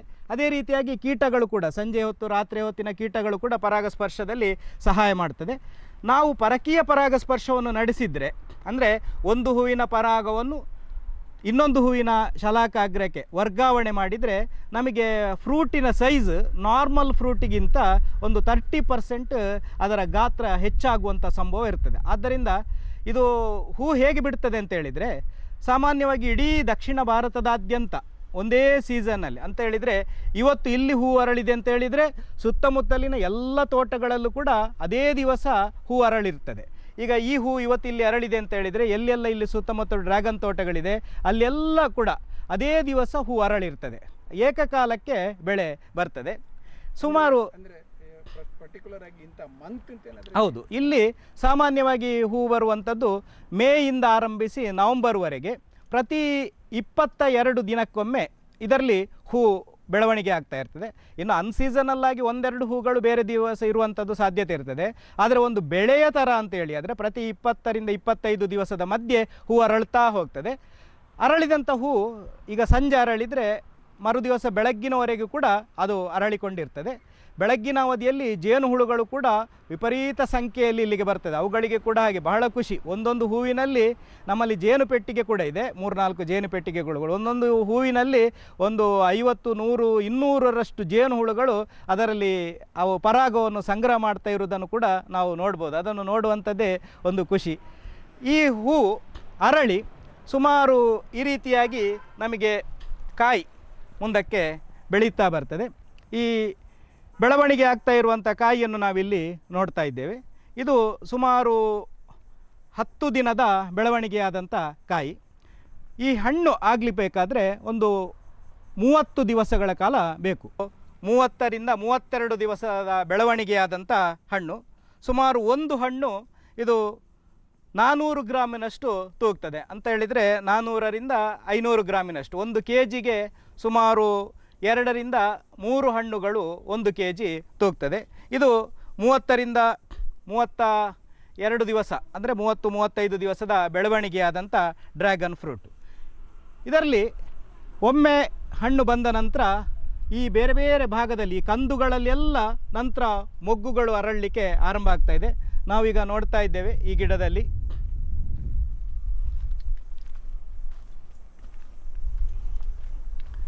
ಇಲ್ಲಿ ನೋಡಿ, ಈ ಭಾಗದಲ್ಲಿ ಮೊಗ್ಗುಗಳು ಅರಳ್ತಾ ಇದೆ. ಇಲ್ಲಿಂದ ಅಂದರೆ ಇಲ್ಲಿಂದ ಎಲ್ಲ ಮುಂದಕ್ಕೆ ಈ ಮುಂದಿನ ಇದು 1 ವಾರದ ನಂತರದ ಬೆಳೆ. ಈ 1 ವಾರದ ನಂತರದ ಬೆಳೆಯಲ್ಲಿ ಇಲ್ಲಿ ಮೊಗ್ಗು ಅರಳ್ತಾ ಇದೆ. ಆ ನಂತರ ಈ ಮುಂದಿನ ಈ ಭಾಗಗಳಲ್ಲೆಲ್ಲ 20 ದಿವಸದ ನಂತರ ಇಲ್ಲಿ ಅರಳುವಂಥ ಸಾಧ್ಯತೆ ಇರ್ತದೆ. ಹಾಗೆ ಇದರಲ್ಲಿ ಒಂದು ತುಂಡಿನಲ್ಲಿ ಸುಮಾರು 15ರಿಂದ 20 ಹಣ್ಣುಗಳು ಬಿಡುವಂಥ ಸಾಧ್ಯತೆಗಳು ಕೂಡ ಇರ್ತದೆ. ಅಂದರೆ ನಮ್ಮ ಕೃಷಿ ಮತ್ತು ನಾವು ಹಾಕಿರುವಂಥ ನೀಡಿರುವಂಥ ಪೋಷಕಾಂಶಕ್ಕೆ ಅನುಗುಣವಾಗಿ ಅದರ ಪ್ರಮಾಣ ಹೆಚ್ಚು ಕಡಿಮೆ ಆಗುವಂಥ ಸಾಧ್ಯತೆ ಇರ್ತದೆ. ಹೇಗಿದೆ ಸರ್ ಬೆಲೆ ಎಲ್ಲ, ರೇಟ್ ಹೇಗಿದೆ, ಪ್ರೈಸ್ ಹೇಗಿದೆ? ಈಗ ಸಾಮಾನ್ಯವಾಗಿ ಡ್ರ್ಯಾಗನ್ ಫ್ರೂಟಿಗೆ ನಾವು ಇದರಲ್ಲಿ ಮುಖ್ಯವಾಗಿ 2 ಜಾತಿ ಇದೆ. ಒಂದು ಬಿಳಿ ಮತ್ತು ಪಿಂಕ್. ನಾವೆಲ್ಲ ಬೆಳೆದಿರುವಂಥದ್ದು ಪಿಂಕ್ ಡ್ರ್ಯಾಗನ್ ಫ್ರೂಟು. ಈಗ ಬಿಳಿಯದ್ದು ಸ್ವಲ್ಪ ಮಾರ್ಕೆಟಿಂಗ್ ಸಮಸ್ಯೆ ಇತ್ಯಾದಿಯಿಂದ ಈಗ ಬೆಳೀತಾ ಇರುವಂಥವರೆಲ್ಲ ಪಿಂಕ್ ಬಣ್ಣದ್ದನ್ನೇ ಹೆಚ್ಚು ಬೆಳೀತಾ ಇದ್ದಾರೆ. ಇದು ಇವತ್ತು ನಾವು kgಗೆ ಕೊಡುವಾಗ ನಮಗೆ 150 ರೂಪಾಯಿ 1 kgಗೆ ಸಿಗ್ತಾ ಇದೆ. ಮಾರಾಟಗಾರರಿಗೆ ಅವರು ಸಾಮಾನ್ಯವಾಗಿ ನಾವೀಗ ಅಂಗಡಿಯಲ್ಲಿ ತೆಕ್ಕೊಳ್ಳೋದಿದ್ರೆ 180ರಿಂದ 200 ರೂಪಾಯಿವರೆಗೆ ಬೆಲೆ ಇದೆ. ನಮಗೆ ಕೊಡುವಾಗ ಪಿಂಕ್ ಬಣ್ಣದ್ದಕ್ಕೆ kgಗೆ 150 ರೂಪಾಯಿ ಸಿಗ್ತಾ ಇದೆ. ಎಷ್ಟು ಹಣ್ಣು ಬೇಕು 1 kg ಆಗಬೇಕಾದ್ರೆ? 1 kg ಆಗಬೇಕಂತೇಳಿ ಅಂದರೆ ಸುಮಾರು 2ರಿಂದ 3 ಹಣ್ಣುಗಳು ಬೇಕಾಗ್ತದೆ. ಕೆಲವು ಗಾತ್ರದ್ದು ಉತ್ತಮವಾದಂಥ ಗಾತ್ರದ್ದು ಅರ್ಧ kg 600 ಗ್ರಾಮ್ ತೂಗುವಂಥದ್ದು ಕೂಡ ಇದೆ. ಸರಾಸರಿಯಾಗಿ ನಾವು ಹಿಡಿದರೆ 3 ಹಣ್ಣು ಅಂತ ಹಿಡಿಬೋದು. ಡ್ರ್ಯಾಗನ್ ಮೂಲ ಎಲ್ಲಿ ಸರ್? ಇದು ಮುಖ್ಯವಾಗಿ ಮಲೇಷ್ಯಾ ಅಥವಾ ಇಂಡೋನೇಷ್ಯಾ ಮುಂತಾದಂಥ ಪೌರಾತ್ಯ ರಾಷ್ಟ್ರಗಳಿಂದ ಬಂದಂಥ ಫ್ರೂಟು. ಇವತ್ತು ನಮ್ಮ ದೇಶದಲ್ಲಿ ಬೇರೆ ಬೇರೆ ಕಡೆ ಇದನ್ನು ಯಶಸ್ವಿಯಾಗಿ ಕೃಷಿಕರು ಬೆಳೀತಾ ಇದ್ದಾರೆ. ಮುಖ್ಯವಾಗಿ ಘಟ್ಟದ ಮೇಲ್ಭಾಗದಲ್ಲಿ ಹೆಚ್ಚು ಬೆಳೀತಾ ಇದ್ದಾರೆ. ನಮ್ಮ ಈ ಬಯಲು ಸೀಮೆ ಅಥವಾ ನಮ್ಮ ಕರಾವಳಿ ಪ್ರದೇಶದಲ್ಲಿ ಇದನ್ನು ಬೆಳೆಯುವಂಥ ಪ್ರಮಾಣ ಇತ್ತೀಚೆಗೆ ಮಾತ್ರ ಹೆಚ್ಚಾಗ್ತಾ ಇದೆ. ನಮ್ಮಲ್ಲಿ ಎಷ್ಟು ಗಿಡಗಳಿದೆ, ಎಷ್ಟು ಜಾಗ ಬೇಕು ಸರ್? ಒಂದು ಗಿಡದಿಂದ ಗಿಡಕ್ಕೆ ಸಾಮಾನ್ಯವಾಗಿ ನಾವು 8 ಫೀಟಿನಷ್ಟು ಅಂತರವನ್ನು ಕೊಟ್ಟಿದ್ದೇವೆ. ಹಾಗೆ ಒಂದು ಸಾಲಿನಿಂದ ಸಾಲಿಗೆ ಸುಮಾರು 10 ಫೀಟಿನಷ್ಟು ಅಂತರವನ್ನು ಕೊಟ್ಟಿದ್ದೇವೆ. ಆ ರೀತಿಯಾಗಿ ಲೆಕ್ಕ ಹಾಕಿದಾಗ ಸುಮಾರು 1 ಎಕರೆಯಲ್ಲಿ 480ರಿಂದ 500 ನಾವು ಕಂಬಗಳನ್ನು ಹಾಕ್ಬೋದು. ಅಂತ ಹೇಳಿದರೆ ಒಂದು ಕಂಬದಲ್ಲಿ 4 ಗಿಡದ ಹಾಗೆ ಸುಮಾರು 2000 ಗಿಡಗಳು ಅಥವಾ 500 ಪೋಲ್ ಅಥವಾ 2000 ಗಿಡಗಳು 1 ಎಕರೆ ಜಾಗದಲ್ಲಿ ನಿಲ್ಬಹುದು. ಔಷಧೀಯ ಗುಣ ಏನಾದರೂ ಇದೆಯಾ? ಇದು ಹೃದಯದ ಕಾಯಿಲೆ, BP, ಶುಗರ್ ಮುಂತಾದಕ್ಕೆಲ್ಲ ಅತ್ಯುತ್ತಮವಾದಂತಹ ಒಂದು ಹಣ್ಣು ಎಂಬುದಾಗಿ ಇವತ್ತು ಎಲ್ಲ ವೈದ್ಯಕೀಯ ಕ್ಷೇತ್ರದಲ್ಲಿ ವೈದ್ಯರುಗಳಿಂದ ಶಿಫಾರಸುಗೊಳ್ತಾ ಇದೆ. ಯಾಕಂತ ಹೇಳಿದರೆ ಇದರಲ್ಲಿ ಸಿಹಿಯ ಅಂಶ ಒಂದು ನಾರ್ಮಲ್ ಆಗಿರುವಂಥದ್ದು, ಹೆಚ್ಚಿನ ಪ್ರಮಾಣದಲ್ಲಿ ಇತರೆ ಹಣ್ಣುಗಳಂತೆ ಹೆಚ್ಚಿನ ಪ್ರಮಾಣದಲ್ಲಿ ಸಿಹಿಯ ಅಂಶ ಇಲ್ಲ. ಆದ್ದರಿಂದ ವೈದ್ಯರಿಂದ ಇದು ಹೆಚ್ಚು ಶಿಫಾರಸಿಗೆ ಒಳಗಾಗ್ತಾ ಇರುವಂಥ, ಕಿವಿ ಹಣ್ಣಿನಂತೆ ಹೆಚ್ಚು ಶಿಫಾರಸಿಗೆ ಒಳಗಾಗ್ತಾ ಇರುವಂಥ ಹಣ್ಣಿದಾಗಿದೆ. ಹುಳ ಏನಾದರೂ ಆಗ್ತದೆ ಸರ್ ಹಣ್ಣಾದಾಗ? ಇದುವರೆಗೆ ಯಾವುದೇ ರೀತಿಯ ಹುಳದ ಉಪದ್ರ ಇತ್ಯಾದಿ ಇದರಲ್ಲಿ ಹೆಚ್ಚು ಕಂಡು ಬಂದದ್ದಿಲ್ಲ ಸಾಮಾನ್ಯವಾಗಿ. ಆದರೆ ಈ ಗಿಡಕ್ಕೆ ಮುಖ್ಯವಾಗಿ ಮಳೆಗಾಲದಲ್ಲಿ ಅಂದರೆ ತೇವಾಂಶ ಜಾಸ್ತಿ ಆದಾಗ ಇದರಲ್ಲಿ ಸ್ವಲ್ಪ ಪ್ರಮಾಣದಲ್ಲಿ ಫಂಗಸ್ ಇತ್ಯಾದಿ ಉಪದ್ರಗಳು ಕಂಡು ಬರ್ತಾ ಇದೆ. ಅದಕ್ಕೆ ನಾವು ಸುಣ್ಣ ಅಥವಾ ಯಾವುದಾದ್ರೂ ಫಂಗಿಸೈಡ್ಗಳನ್ನು ಸಿಂಪರಣೆ ಮಾಡಬೇಕಾಗ್ತದೆ. ಸಾವಯವ ಹಣ್ಣು ಅಂತ ಹೇಳ್ಬೋದಾ? ಇದು ಖಂಡಿತವಾಗಿ 100ಕ್ಕೆ 100 ಸಾವಯವ ಹಣ್ಣೆ. ಯಾಕಂತ ಹೇಳಿದರೆ ನಾವು ಇದಕ್ಕೆ ಬೇರೆ ಯಾವುದೇ ರೀತಿಯಾದಂಥ ಕೃತಕ ಗೊಬ್ಬರಗಳನ್ನು ಬಳಸ್ತಾ ಇಲ್ಲ. ಗಿಡಗಳನ್ನು ನಡುವಾಗ ನಾವು ಹಟ್ಟಿ ಗೊಬ್ಬರ ಅಥವಾ ಸಗಣಿ ಗೊಬ್ಬರವನ್ನು ಬಳಸಿದ್ದೇವೆ. ಆ ನಂತರ ನಾವು ಬಳಸ್ತಾ ಇರುವುದು ಕೋಳಿ ಗೊಬ್ಬರ. ಇಲ್ಲಿ ನಾವು ನೋಡ್ತಾ ಇದ್ದೇವೆ ಕೋಳಿ ಗೊಬ್ಬರವನ್ನು ಬಳಸ್ತಾ ಇದ್ದೇವೆ. ಮತ್ತು ನ್ಯಾಚುರಲ್ ಆಗಿ ಮಣ್ಣನ್ನು, ಮತ್ತು ಇದರ ಒಂದು ಗುಣ ಏನಂತ ಹೇಳಿದರೆ ಇದರಲ್ಲಿ ಇಂತಹ ಬೇರುಗಳು ಬಿಡ್ತಾ ಇರ್ತದೆ. ಈ ಬೇರುಗಳು ನಿಸರ್ಗದಿಂದಲೇ, ಗಾಳಿಯಿಂದಲೇ ಸಾರಜನಕದ ಅಂಶವನ್ನು ಹೀರಿಕೊಳ್ಳುವಂಥ ಸಾಮರ್ಥ್ಯವನ್ನು ಇವು ಪಡೆದಿರ್ತದೆ. ಹಾಗಾಗಿ ಇದು 100ಕ್ಕೆ 100% ನ್ಯಾಚುರಲ್ ಫ್ರೂಟ್ ಅಥವಾ ನೈಸರ್ಗಿಕ ಸಾವಯವ ಹಣ್ಣು ಅಂತ ನಾವು ಖಂಡಿತವಾಗಿ ಹೇಳ್ಬೋದು. ಗಿಡಗಳಿಗೆ ಬಾಳ್ವಿಕೆ ಎಷ್ಟಿರ್ಬೋದು? ಈ ಗಿಡಗಳು ಸುಮಾರು 20ರಿಂದ 25 ವರ್ಷಗಳ ಕಾಲ ಬಾಳುವಿಕೆಯನ್ನು ಹೊಂದಿರ್ತದೆ. ಒಮ್ಮೆ ಹೀಗೆ ಗಿಡ ನೆಟ್ಟರೆ ನಾವು 25 ವರ್ಷದವರೆಗೆ ಈ ಪೋಲಿನಲ್ಲಿ ಗಿಡಗಳನ್ನು, ಅಂದರೆ ಅದರಿಂದಲೇ ಹಣ್ಣನ್ನು ಪಡೀತಾ ಇರ್ಬೋದು. ಈಗ ಈ ಫ್ರೂಟು ಬಂದಂತಹ ಒಂದು ಗಿಡವನ್ನು ನಾವು ಇಲ್ಲಿಂದ ಕತ್ತರಿಸಿ ಮುಂದಿನ ವರ್ಷ ಅಂದರೆ ನವಂಬರ್ ಡಿಸೆಂಬರ್ ತಿಂಗಳಲ್ಲಿ ನಾವು ಹೊಸ ಗಿಡವನ್ನು ನೆಡಲಿಕ್ಕೆ ಇದನ್ನು ಬಳಸಿಕೊಳ್ಬೋದು. ಕೆಲವು ಕಡೆ ಏನು ಮಾಡುವಂಥ ಸಂಭವ ಇರ್ತದೆ ಅಂತ ಹೇಳಿದರೆ ಇನ್ನೂ ಫ್ರೂಟ್ ಆಗದಂತಹ ಗಿಡಗಳನ್ನು ಕತ್ತರಿಸಿ ಕೊಡುವಂಥ ಸಂಭವ ಇರ್ತದೆ. ಆದರೆ ಅದರಲ್ಲಿ ನಮಗೆ ಬೆಳವಣಿಗೆ ಆಗಬೇಕು ಅಂತ ಹೇಳಿದರೆ ಹೆಚ್ಚು ಸಮಯ, ಪುನಃ ಫ್ರೂಟ್ ಕೊಡಬೇಕು ಅಂತ ಹೇಳಿದರೆ ಹೆಚ್ಚು ಸಮಯ ಬೇಕಾಗ್ತದೆ. ಯಾವ ಈ ಭಾಗದಲ್ಲಿ ಹಣ್ಣು ಆಗಿರ್ತದೋ ಆ ಭಾಗವನ್ನು ಕತ್ತರಿಸಿ ನಂತರ ನಟ್ಟರೆ ನಮಗೆ 9 ತಿಂಗಳ ಒಳಗೆ ನಾವು ಮೊದಲ ಫ್ರೂಟನ್ನು ಪಡೆಯಬಹುದು. ಬೆಳೆ ಬರಬೇಕು ಅಂತ ಹೇಳಿದರೆ, ಅಂದರೆ ನಾವು ಮಾರಾಟವಾಗುವಷ್ಟು ಬೆಳೆ ಬರಬೇಕು ಅಂತ ಹೇಳಿದರೆ 2ನೇ ವರ್ಷದಿಂದ ನಮಗೆ ಖಂಡಿತವಾಗಿ ಕೂಡ ಮಾರಾಟಕ್ಕೆ ಸಾಕಷ್ಟು ಬೆಳೆ ಸಿಗ್ತದೆ. ಈ ಡ್ರ್ಯಾಗನ್ ಫ್ರೂಟ್ ಕೃಷಿಗೆ ಸಾಮಾನ್ಯವಾಗಿ ಕೆಲಸಗಾರರ ಅವಶ್ಯಕತೆ ಬಹಳ ಕಡಿಮೆ. ನಮಗೆ ವಿರಾಮದ ಅವಧಿಯಲ್ಲೇ ಇದನ್ನು ಗಿಡವನ್ನು ಮೇಲೆ ಬಂದಾಗೆ ಅದನ್ನು ಹಗ್ಗದಲ್ಲಿ ಕಟ್ಟುತ್ತಾ ಬರುವಂಥದ್ದು. ಅದೇ ರೀತಿಯಾಗಿ ಇದರಲ್ಲಿ ಅಂದರೆ ಯಾವುದಾದ್ರೂ ಗಿಡಗಳಿಗೆ ಏನಾದರೂ ಹಾನಿಯಾಗಿದ್ದರೆ ಅದನ್ನು ತುಂಡರಿಸುವ ಕೆಲಸವನ್ನೆಲ್ಲ ನಾವು ಸಂಜೆ ಹೊತ್ತಿನಲ್ಲಿ, ಅಂದರೆ ಬೇರೆ ಕೆಲಸದ ಜೊತೆಗೆ ಇದನ್ನು ಮಾಡುವಂಥ ಸಾಧ್ಯತೆ ನಮಗಿರ್ತದೆ. ಹಾಗಾಗಿ ದೊಡ್ಡ ಮಟ್ಟಿನ ಕೆಲಸಗಾರರು ನಮಗೆ ಇದಕ್ಕೆ ಅವಶ್ಯಕತೆ ಇಲ್ಲ. ಆದರೆ ವರ್ಷಕ್ಕೆ 2-3 ಸಲ ನಾವು ಗೊಬ್ಬರವನ್ನು ಕೊಡುವಂಥ ಸಂದರ್ಭದಲ್ಲಿ ನಮಗೆ ಕೆಲಸಗಾರರ ಅವಶ್ಯಕತೆ ಇರ್ತದೆ. ಅಂದರೆ 1 ಎಕರೆ 2 ಎಕರೆ ಇತ್ಯಾದಿಯಾಗಿ ನಾವು ಕೃಷಿ ಮಾಡ್ತಾ ಇರುವಂಥ ಸಂದರ್ಭದಲ್ಲಿ ಏಕಕಾಲಕ್ಕೆ ಎಲ್ಲ ಗಿಡಗಳಿಗೆ ಗೊಬ್ಬರ ಮತ್ತು ಸ್ವಲ್ಪ ವರ್ಷಕ್ಕೊಮ್ಮೆ ನಾವು 1 ಬುಟ್ಟಿಯಷ್ಟಾದರೂ, 1ರಿಂದ 2 ಬುಟ್ಟಿಯಷ್ಟಾದರೂ ಮಣ್ಣನ್ನು ಹಾಕ್ತಾ ಇರಬೇಕಾಗ್ತದೆ ಮತ್ತು ಗೊಬ್ಬರವನ್ನು ಕೊಡ್ತಾ ಇರಬೇಕಾಗ್ತದೆ. ಅಂಥ ಸಂದರ್ಭದಲ್ಲಿ ನಮಗೆ ಕೆಲಸಗಾರರ ಅವಶ್ಯಕತೆ ಇರ್ತದೆ. ನೀರಾವರಿ ನಾವು ಡ್ರಿಪ್ಪಿನ ಸಿಸ್ಟಮ್ ಮಾಡಿದ್ದೇವೆ. ಇಲ್ಲಿ ಒಂದು ಗಿಡಕ್ಕೆ ಈ ರೀತಿಯಾಗಿ 3 ಡ್ರಿಪ್ಪಿನ ನಾಳಗಳು ಹೋಗುವಂತಿದೆ. ಅಂದರೆ ಒಂದನ್ನು ಉದ್ದವಾಗಿ ಕೊಟ್ಟಿದ್ದೇವೆ. ಇದರ ಈ ಬದಿಗೆ ನೀರಿನ ವ್ಯವಸ್ಥೆಯನ್ನು ಕೊಟ್ಟರೆ ಇನ್ನೆರಡು ನಾಳಗಳು ಅದರ ಬುಡಕ್ಕೆ ನೀರನ್ನು ಒದಗಿಸ್ತದೆ. ಈ ರೀತಿಯಾಗಿ 3 ಬದಿಯಿಂದಲೂ ಕೂಡ ನೀರು ಕವರ್ ಆಗುವಂತೆ ವಾರಕ್ಕೆ ಸುಮಾರು 2ರಿಂದ 3 ಸಲ ನಾವು 20ರಿಂದ 25 ನಿಮಿಷಗಳ ಕಾಲ ನೀರನ್ನು ಉಣಿಸ್ತಾ ಇದ್ದೇವೆ. ಮತ್ತು ಇದು ಮುರ ಪ್ರದೇಶವಾದ ಕಾರಣ ನಾವು ವಾರಕ್ಕೆ 2ರಿಂದ 3 ದಿವಸ ನೀರು ಕೊಡಬೇಕಾಗ್ತದೆ. ಒಂದು ವೇಳೆ ಇದೇ ನಾವು ಮಣ್ಣಿನ ಪ್ರದೇಶದಲ್ಲಿ ಈ ಕೃಷಿಯನ್ನು ಮಾಡಿದರೆ ವಾರಕ್ಕೆ 2 ಸಲ ನೀರು ಕೊಟ್ಟರೆ ಸಾಕಾಗ್ತದೆ. ಮುರಕ್ಕೂ ಮಣ್ಣಿಗೂ ಎರಡಕ್ಕೂ ಸೂಕ್ತ ಬೆಲೆ ಹೇಳೋದು. ಹೌದು, ಇದು ಬಹುಶಃ ನಮ್ಮ ಈ ಪ್ರದೇಶದಲ್ಲಿ ಮುರದಲ್ಲಿ ಇದುವರೆಗೆ ಡ್ರ್ಯಾಗನ್ ಕೃಷಿಯನ್ನು ಮಾಡಿದವರನ್ನು ನಾನು ನೋಡಲಿಲ್ಲ. ಅಂದರೆ ಮಣ್ಣಿನಲ್ಲಿ ಕೃಷಿಯನ್ನು ಮಾಡಿದ ಎಷ್ಟೋ ಜನ ಇದ್ದಾರೆ. ಈ ನಮ್ಮ ಮುರಕಲ್ಲು, ಈ ಕೆಂಪು ಕಲ್ಲಿನ ಪ್ರದೇಶದಲ್ಲಿ ಕೂಡ ಡ್ರ್ಯಾಗನ್ ಕೃಷಿ ಮಾಡಿದಂಥದ್ದು ಸುತ್ತಮುತ್ತಲು ನೋಡಿದಾಗೆ, ಗಮನಿಸಿದಾಗೆ ನಮ್ಮದೇ ಪ್ರಥಮ ತೋಟ ಅಂತ ಹೇಳಲಿಕ್ಕೆ ನಾನು ಹೆಮ್ಮೆ ಪಡ್ತೇನೆ. ವಿಸಿಟರ್ಸ್ ಬರ್ತಾರೆ ಸರ್? ಹೌದು, ಇಲ್ಲಿ ಸಾಮಾನ್ಯವಾಗಿ ಕೃಷಿ ಅಂತ ಹೇಳಿದರೆ ಒಳಗೆ ಬಯಲು ಪ್ರದೇಶದಲ್ಲಿ ಅಥವಾ ಒಳಗಿನ ಪ್ರದೇಶದಲ್ಲಿ ಇರ್ತದೆ. ನಮ್ಮ ಜಾಗ ರಸ್ತೆಗೆ ತಾಗಿಕೊಂಡಿರುವ ಕಾರಣ ಪ್ರತಿ ದಿವಸವೂ ಕೂಡ ಇಲ್ಲಿ ದಾರಿಯಲ್ಲಿ ಹೋಗ್ತಾ ಇರುವಂಥವರು ಒಮ್ಮೆ ಈ ತೋಟವನ್ನು ನೋಡಿ ಅದರ ಬಗ್ಗೆ ವಿಚಾರಿಸಿ ಹೇಗೆ ಬೆಳೆಯೋದು, ಹಣ್ಣಾಯಿತಾ, ಯಾವಾಗ ಹಣ್ಣು ಸಿಗ್ಬೋದು, ಇದಕ್ಕೆ ಏನು ಗೊಬ್ಬರ ಕೊಡಬೇಕು, ಎಲ್ಲಿ ಬೆಳೆಯಬಹುದು ಎಂಬುದಾಗಿ ಆಗಾಗ ಬಂದು ನಮ್ಮನ್ನು ವಿಚಾರಿಸಿ ಹೋಗ್ತಾ ಇರ್ತಾರೆ. ಅವರಿಗೆಲ್ಲರಿಗೂ ಕೂಡ ನಾನು ಸೂಕ್ತವಾದಂತಹ ಸಲಹೆ ಮತ್ತು ಮಾರ್ಗದರ್ಶನವನ್ನು ಕೊಡ್ತೇನೆ. ಬೆಳೆದ ಹಣ್ಣು ಮಾರ್ಕೆಟ್ಗೆ ಕೊಂಡೋಗ್ಬೇಡಿ, ನಮಗೆ ಬೇಕು ಅಂತ ಹೇಳೋರಿದ್ದಾರೆ. ಹೌದು, ಯಾಕೆಂತ ಹೇಳಿದರೆ ನಾವು ಇದು 100% ಸಾವಯವ ಹಣ್ಣಾದ ಕಾರಣ ಈಗಾಗಲೇ ಅನೇಕರು ಬಂದು ನಮ್ಮನ್ನು ವಿಚಾರಿಸ್ತಾ ಇದ್ದಾರೆ. ಯಾವಾಗ ಹಣ್ಣಾಯಿತಾ, ನಮಗೆ ಬೇಕು, ಹಣ್ಣುಗಳನ್ನು ನಾವೇ ಇಲ್ಲಿಂದ ತೆಕ್ಕೊಳ್ತೇವೆ ಅಂತ ಹೇಳ್ತಾ ಇದ್ದಾರೆ. ಅಂದರೆ ಇದೀಗ ಮೊದಲ ಬೆಳೆಯಾದ ಕಾರಣ ನಾವಿನ್ನೂ ಮಾರ್ಕೆಟಿಂಗ್ ಬಗ್ಗೆ ಇನ್ನೂ ಕೂಡ ಹೆಚ್ಚು ಯೋಚನೆ ಮಾಡಲಿಲ್ಲ. ಆದರೆ ನಮ್ಮ ಸಮೀಪದ ಮಾರುಕಟ್ಟೆಗಳಲ್ಲಿ ಈಗಾಗಲೇ ನಮಗೆ ಹಣ್ಣಿನ ಬೇಡಿಕೆ ಬಂದಿರ್ತದೆ ಮತ್ತು ಸ್ಥಳೀಯರು ಕೂಡ ಇದರ ಬಗ್ಗೆ ಆಸಕ್ತಿಯನ್ನು ತೋರಿಸ್ತಾ ಇದ್ದಾರೆ. ನೀವು ಶಿಕ್ಷಕರು ಪ್ಲಸ್ ಕಲಾವಿದರು ಎಲ್ಲವೂ ಸರಿ, ಹೇಗೆ ಸಮಯ ಹೊಂದಾಣಿಕೆ ಮಾಡ್ತೀರಿ?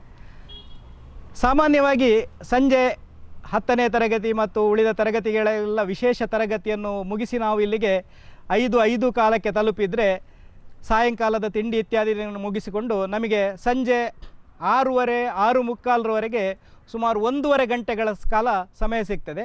ಆ ಸಮಯದ ಅವಧಿಯಲ್ಲಿ ನಾನು ಇದರಲ್ಲಿ ಈ ಗಿಡಗಳನ್ನು ಪೋಷಿಸುವಂಥದ್ದು, ಅಂದರೆ ಮುಖ್ಯವಾಗಿ ಇದಕ್ಕೆ ದಾರವನ್ನು ಕಟ್ಟುವಂಥ ಕೆಲಸ ಮತ್ತು ಕಳೆಯನ್ನು ತೆಗೆಯುವಂಥ ಕೆಲಸವನ್ನು ಮಾಡ್ತೇನೆ.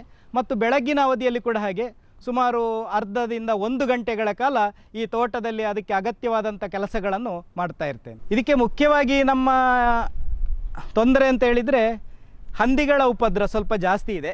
ಈ ರೀತಿಯಾಗಿ ಬೆಳೆದಂತಹ ಗಿಡಗಳಿಗೆ ಅದಷ್ಟು ಬರುವುದಿಲ್ಲ. ಯಾಕಂತ ಹೇಳಿದರೆ ಇದರಲ್ಲಿ ಮುಳ್ಳು ಜಾಸ್ತಿ ಇರ್ತದೆ, ಚುಚ್ಚಿಕೊಳ್ಳುವಂಥ ಸಂಭವ ಇರ್ತದೆ.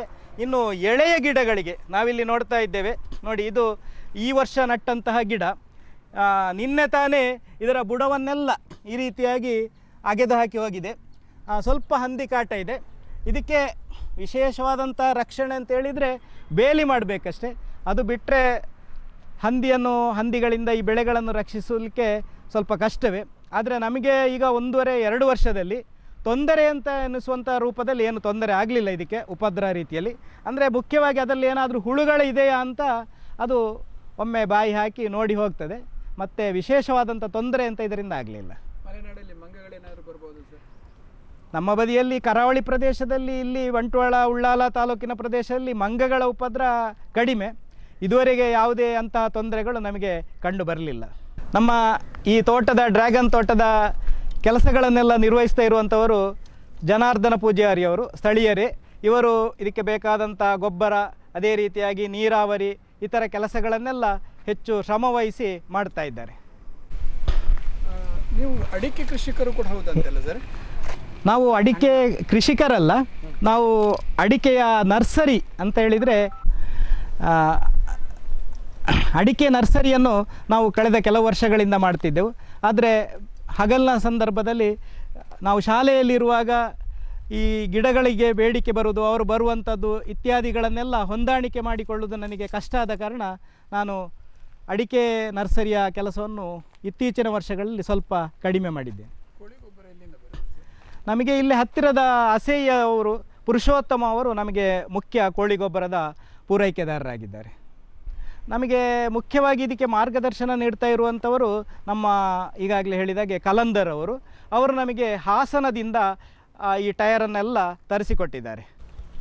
ಮನೆಯವರ ಸಹಕಾರ ಬೇಕಾಗ್ತದೆ? ಹೌದು, ನಮ್ಮ ಮನೆಯವರ ಸಹಕಾರ ಇದಕ್ಕೆ ಸಂಪೂರ್ಣ ಇದೆ. ಯಾಕಂತ ಹೇಳಿದರೆ ಇದರ ನೀರಾವರಿಯ ಸಂಪೂರ್ಣ ಉಸ್ತುವಾರಿ ನಮ್ಮ ಮಿಸಸ್ ರಾಜೇಶ್ವರಿ ಅವರು ಬೆಳಗ್ಗಿನ ಅದನ್ನು ಇದಕ್ಕೆ ಗೇಟ್ ವಾಲ್ಗಳ ವ್ಯವಸ್ಥೆಯನ್ನು ಮಾಡಲಾಗಿದೆ. ಸುಮಾರು 8 ಗೇಟ್ ವಾಲ್ಗಳ ಮೂಲಕ 25 ನಿಮಿಷಗಳ ಕಾಲ ಒಂದೇ ಕಡೆಯಿಂದ ಕೇಂದ್ರೀಕೃತವಾಗಿ ಒಂದೇ ಕಡೆ ಗೇಟ್ ವಾಲ್ಗಳ ವ್ಯವಸ್ಥೆಯನ್ನು ನಾವು ಮಾಡಿದ್ದೇವೆ ಮನೆಯ ಸಮೀಪದಲ್ಲಿ. ಅಲ್ಲಿಂದ ಎಲ್ಲ ಕಡೆಗೆ ಏಕಕಾಲಕ್ಕೆ ನೀರಾವರಿ ವ್ಯವಸ್ಥೆ ಇದೆ. ಆ ಗೇಟ್ ವಾಲ್ನ ಅವುಗಳ ಮೂಲಕ ನಮ್ಮ ರಾಜೇಶ್ವರಿ ಮಿಸ್ಸಸ್ ಅವರು ಇದರ ನೀರಾವರಿಯ ಸಂಪೂರ್ಣ ಉಸ್ತುವಾರಿಯನ್ನು ಹೊತ್ತುಕೊಂಡ ಕಾರಣ ನಮಗೆ ಇದರ ಕೆಲಸ ಅರ್ಧದಷ್ಟು ಹಗುರ ಆಗಿದೆ ಅಂತ ಹೇಳಿದರೆ ತಪ್ಪಾಗಲಿಕ್ಕಿಲ್ಲ. ನೀರಾವರಿ ಸಚಿವ ಅವರೇ? ಹೌದು, ನಮ್ಮ ಗೃಹ ಸಚಿವರು ಹೌದು, ನೀರಾವರಿ ಸಚಿವರು ಹೌದು. ಮಗನಿಗೆ ಆಸಕ್ತಿ ಇದೆ? ಹೌದು, ಮಗನಿಗೆ ಇದರಲ್ಲಿ ತುಂಬ ಆಸಕ್ತಿ. ಮತ್ತು ಈ ಹಣ್ಣು ಬಹಳ ರುಚಿಕರಾದ ಕಾರಣ ಅವನಿಗೆ ದಿನಕ್ಕೆ 1 ಹಣ್ಣು ಇಲ್ಲದಿದ್ದರೆ ಆಗಲಿಕ್ಕೆ ಇಲ್ಲ. ಈ ಹಣ್ಣನ್ನು ನಾವು ಫ್ರಿಜ್ಜಿನಲ್ಲಿ ಇಟ್ಟರೆ ತಂಪಾದಾಗ ಒಂದು ರೀತಿ ಐಸ್ ಕ್ರೀಮ್ ತಿಂದಾಗೆ ಆಗ್ತದೆ, ಬಹಳ ಟೇಸ್ಟಿ. ಅವನು ಅದನ್ನು ದಿನ ಬಳಸ್ತಾ ಇರ್ತಾನೆ. ಮಾತ್ರವಲ್ಲದೆ ಈ ಗಿಡಗಳನ್ನು ಕಟ್ಟಲಿಕ್ಕೆ ಇತ್ಯಾದಿ ಕೆಲಸಕ್ಕೆ ಮಗಳು ಮತ್ತು ಮಗ ಇಬ್ಬರು ಕೂಡ ಸಹಕಾರ ಕೊಡ್ತಾ ಇರ್ತಾರೆ. ಇದರೊಟ್ಟಿಗೆ ನಾನು ತೆಂಗು ಮತ್ತು ರಂಬುಟಾನ್ ಕೃಷಿಯ ಕಡೆ ಕೂಡ ಗಮನ ವಹಿಸ್ತಾ ಇದ್ದೇನೆ. ನಮ್ಮ ಕೆಳಗಿನ ತೋಟದಲ್ಲಿ ಅವುಗಳನ್ನು ನೋಡ್ಬೋದು.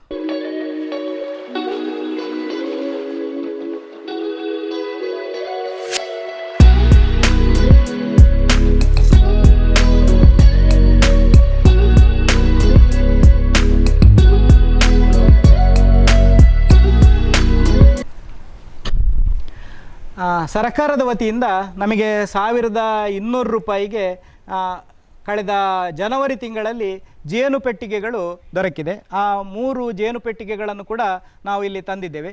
ಇದು ನಮ್ಮ ಡ್ರ್ಯಾಗನ್ ಕೃಷಿಗೆ, ರಂಬುಟಾನ್ ಕೃಷಿಗೆ, ತೆಂಗು ಹಾಗೆ ಎಲ್ಲ ರೀತಿಯ ಕೃಷಿಗಳಿಗೆ ಕೂಡ ತುಂಬ ಅನುಕೂಲಕರವಾಗಿದೆ ಇದು. ಯಾಕಂತೇಳಿದರೆ ಪರಾಗಸ್ಪರ್ಶಕ್ಕೆ ಇವುಗಳಷ್ಟು ಉಪಕಾರಿಯಾದಂಥ ಜೀವಿಗಳು ಈ ನಿಸರ್ಗದಲ್ಲಿ ಬೇರೆ ಇಲ್ಲ. ಆದ್ದರಿಂದ ಅದರ ಜೊತೆಗೆ ನಮಗೆ ಬೆಲೆ ಬಾಳುವಂಥ ಜೇನು ಕೂಡ ಸುಮಧುರವಾದಂಥ ರುಚಿಕರವಾದಂಥ ಮನೆಯ ಜೇನು ಸಿಗ್ತದೆ. ನಾವು ಈಗಾಗಲೇ ಈ ವರ್ಷ 2 ಬಾರಿ ಇದರಿಂದ ಸುಮಾರು 2 kg ಹಾಗೆ ಜೇನುಗಳನ್ನು ಕೂಡ ಜೇನನ್ನು ತೆಗೆದಿದ್ದೇವೆ, ಸಂಗ್ರಹಿಸಿದ್ದೇವೆ. ಆ ರೀತಿಯಾಗಿ ಈ ಜೇನು ಕೃಷಿ ಕೂಡ ರೈತನಿಗೆ ನಿಜವಾಗಿ ಕೂಡ ಪರಾಗಸ್ಪರ್ಶದ ಜೊತೆಗೆ ಜೇನನ್ನು ಒದಗಿಸುವ ಮೂಲಕ ತುಂಬ ಸಹಕಾರಿಯಾಗಿದೆ. ಈ ಜೇನು ಕೃಷಿಯಿಂದ ಅವುಗಳು ನಿಜವಾಗಿ ಅವುಗಳ ಒಂದು ಜೀವನ ನಮಗೆ ಒಂದು ರೀತಿಯ ಸಂದೇಶವನ್ನು ಕೂಡ ನೀಡ್ತದೆ. ಯಾಕಂತೇಳಿದರೆ ಅವುಗಳು ಬೆಳಗ್ಗಿನಿಂದ ಸಂಜೆಯವರೆಗೆ ಕೂಡ ನಿರಂತರವಾಗಿ ಶ್ರಮಜೀವಿಗಳು, ಎಲ್ಲವೂ ಕೂಡ ಕೆಲಸವನ್ನು ಮಾಡ್ತಾ ಇರುವಂಥದ್ದು ಶ್ರಮಜೀವಿಗಳಾಗಿದ್ದು ನಮಗೆ ಉತ್ತಮ ರೀತಿಯಾದಂಥ ಒಂದು ಸಂದೇಶವನ್ನು ನೀಡ್ತದೆ. ಒಂದು ಒಗ್ಗಟ್ಟಿನಿಂದ ಕೆಲಸ ಮಾಡುವುದು, ಹಂಚಿಕೆಯಿಂದ ಕೆಲಸ ಮಾಡುವಂಥದ್ದು. ಅಂದರೆ ಅದರಲ್ಲಿ ಕೆಲಸಗಾರ ಹುಳುಗಳು ಇರ್ಬೋದು, ಸ್ವಚ್ಛತಾ ಹುಳುಗಳಿರ್ಬೋದು, ಅಥವಾ ರಕ್ಷಣಾ ಮಾಡುವಂಥ ಹುಳುಗಳಿರ್ಬೋದು. ಈ ರೀತಿಯಾಗಿ ಬೇರೆ ಬೇರೆ ರೀತಿಯ ಹುಳುಗಳಿದ್ದು ಅವುಗಳು ನಮಗೆ ಒಗ್ಗಟ್ಟಿನಲ್ಲಿ ಬಲವಿದೆ ಅಥವಾ ಶ್ರಮಜೀವನದ ಒಂದು ಕಾಯಕವೇ ಕೈಲಾಸ ಎಂಬಂಥ ಒಂದು ಮಹತ್ವವನ್ನು ಅವುಗಳು ನಮಗೆ ತಿಳಿಸಿಕೊಡ್ತದೆ ಅಂತ ಹೇಳಿದರೆ ತಪ್ಪಾಗಲಿಕ್ಕಿಲ್ಲ. ತನಗಿಂತಲೂ ಹೆಚ್ಚು ಅದು ಪರರಿಗೆ ತಾನು ಬಚ್ಚಿಟ್ಟದ್ದು ಪ್ರಯೋಜನ ಇಲ್ಲ, ನಮಗೆ ಅದು ಇನ್ನೊಬ್ಬರಿಗೆ ಸಹಕಾರಿಯಾಗಬೇಕು ಅಂತ ಹೇಳುವಂಥ ಒಂದು ಸಂದೇಶವನ್ನು ಕೂಡ ಅವುಗಳು ನೀಡ್ತವೆ. ಇದು ನಮ್ಮ ರಂಬುಟಾನ್ ತೋಟ ಬಹಳ ಇಳಿಜಾರಿನಲ್ಲಿ ಕಡಿದಾದ ಜಾಗದಲ್ಲಿರುವಂಥ ತೋಟ. ಸುಮಾರು 1 ಎಕರೆ ಇದೆ. ಇಲ್ಲಿ ತೆಂಗಿನ ಮಧ್ಯೆ ಅಂತ ಹೇಳಿದರೆ ತೆಂಗು ಅಂತರ್ಬೆಳೆಯಾಗಿ ನಾನು ರಂಬುಟಾನನ್ನು ಸುಮಾರು 80 ಗಿಡಗಳನ್ನು ಹಾಕಿರ್ತೇನೆ. ಈಗಾಗಲೇ 2 ವರ್ಷ ಆಗಿದೆ. ಚಿಗುರು ಬಂದು ಹೂ ಬರುವಂಥ ಹಂತಕ್ಕೆ ಬರ್ತಾ ಇದೆ. ಆದರೆ ಮೊದಲ ಹೂಗಳನ್ನು ನಾವು ಸಾಮಾನ್ಯವಾಗಿ ಹೆಚ್ಚು ಉಳಿಸ್ಕೊಳ್ಬಾರ್ದು. ಯಾಕಂತೇಳಿದರೆ ಗಿಡದ ಬೆಳವಣಿಗೆ ಚೆನ್ನಾಗಿ ಆಗಬೇಕು ಅಂತೇಳಿದರೆ 2 ವರ್ಷದ ನಂತರ ಬಂದಂಥ ಹೂವನ್ನೇ ಉಳಿಸ್ಕೊಳ್ಬೇಕು. ಆದರೂ ಕೂಡ ನಮ್ಮ ಒಂದು ಮಕ್ಕಳಿಗೆ ಹೇಗೆ ಹಣ್ಣು ಬಿಡುತ್ತದೆ ಎಂಬುದನ್ನು ತಿಳಿಸುವುದಕ್ಕೋಸ್ಕರ 1-2 ಗಿಡಗಳಲ್ಲಿ ಮಾತ್ರ ನಾನು ಹೂವನ್ನು ಈ ವರ್ಷ ಉಳಿಸಿಕೊಂಡಿದ್ದೇನೆ. ನಾನು ಕೇವಲ ಡ್ರ್ಯಾಗನ್ ಫ್ರೂಟು ಅಥವಾ ರಂಬುಟಾನು ಮಾತ್ರವಲ್ಲದೆ ಬೇರೆ ಬೇರೆ ಹಣ್ಣಿನ ಗಿಡಗಳನ್ನೆಲ್ಲ ಹಾಕಿದ್ದೇನೆ. ಇಲ್ಲಿ ನಾವು ನೋಡ್ತಾ ಇದ್ದೇವೆ ಹಲಸಿನ ಗಿಡಗಳು, ಈ ಕಡೆಯಿಂದ ಮಾವಿನ ಗಿಡಗಳು, ನೇರಳೆ ಗಿಡಗಳು, ಹಾಗೆ ವಿವಿಧ ಹಣ್ಣುಗಳ ಗಿಡಗಳನ್ನೆಲ್ಲ ಕಾಣ್ತಾ ಇದೆ. ಇದಕ್ಕೆಲ್ಲ ನಾವು ಹೆಚ್ಚಾಗಿ ನಮ್ಮ ಜಾಕ್ ಅನಿಲ್ ಅವರ ಗಿಡಗಳನ್ನು ನಾವು ಅಲ್ಲಿಂದ ತಂದು, ಆ ನರ್ಸರಿಯಿಂದ ತಂದು ಈ ಗಿಡಗಳನ್ನೆಲ್ಲ ಹಾಕಿದ್ದೇವೆ. ಈಗಾಗಲೇ ಹಲಸು ಫಲ ಕೊಟ್ಟಿದೆ. ಇದರಲ್ಲಿ ಬೇರೆ ಬೇರೆ ಜಾತಿಯ ಹಲಸುಗಳಿವೆ. ಕೆಂಪು ಹಲಸು ಇದೆ, ಚಂದ್ರ ಹಲಸು ಇದೆ, ಗಮ್ಮಲೆಸ್ ಹಲಸು ಇದೆ. ಇಲ್ಲಿ ನಾವು ಕೆಲವುಗಳಲ್ಲಿ ಈಗಾಗಲೇ ಫಸಲು ಬಂದಿದೆ. ಇನ್ನು ಕೆಲವು ಬೆಳವಣಿಗೆಯಾಗಿ ಬಹುಶಃ ಬರುವ ವರ್ಷ ಫಸಲು ಕಾಣುವಂಥ ಸಾಧ್ಯತೆ ಇದೆ. ಗಿಡದ ಬೆಳವಣಿಗೆ ಎಲ್ಲ ಆಗಿದೆ. ಪೇರಳೆ ಗಿಡ ಇದೆ, ಇಲ್ಲಿ ಚಿಕ್ಕಿನ ಗಿಡ ಇದೆ, ನೇರಳೆ ಗಿಡ ಇದೆ, ಮಾವಿನ ಗಿಡ ಇದೆ, ರಂಬುಟಾನ್, ಪನ್ನೇರಳೆ, ಹೀಗೆ ವಿವಿಧ ಜಾತಿಯ ಹಣ್ಣುಗಳ ಒಂದು ತೋಟವನ್ನು ಈ ಪ್ರದೇಶದಲ್ಲಿ ನಾವು ಮಾಡಿದ್ದೇವೆ. ಮುರದಲ್ಲೂ ಕೂಡ ಹೌದು, ಮುರದಲ್ಲಿ. ಇದು ಇಳಿಜಾರು ಪ್ರದೇಶ. ಈ ಹಣ್ಣಿನ ಬೆಳೆಗೆಲ್ಲ ಬಹಳ ಸೂಕ್ತವಾದಂಥ ಜಾಗ ಅಂತ ಹೇಳಿದರೆ ತಪ್ಪಾಗಲಿಕ್ಕಿಲ್ಲ. ಇಲ್ಲಿ ಬಹಳ ರುಚಿಕರವಾದಂಥ ಹಣ್ಣಿದು, ಒಳ್ಳೆ ರುಚಿಯನ್ನು ಹೊಂದಿದೆ. ನೀವು ನೋಡ್ಬೋದು ಇದನ್ನು. ಏನಾದರೂ ಔಷಧೀಯ ಗುಣ ಉಂಟು? ಇದು ನಮಗೆ ಅತ್ಯಂತ ಹೆಚ್ಚು ನೀರಿನಂಶವನ್ನು ಹೊಂದಿದೆ. ನಮಗೆ ಬೇಸಿಗೆ ಕಾಲದಲ್ಲಿ ಎಲ್ಲ ಒಳ್ಳೆ ನೀರಿನಂಶವನ್ನು ಕೊಡ್ತದೆ. ಸೆಕೆಗೆ ಎಲ್ಲ ಒಳ್ಳೆಯ ಹಣ್ಣಿದು.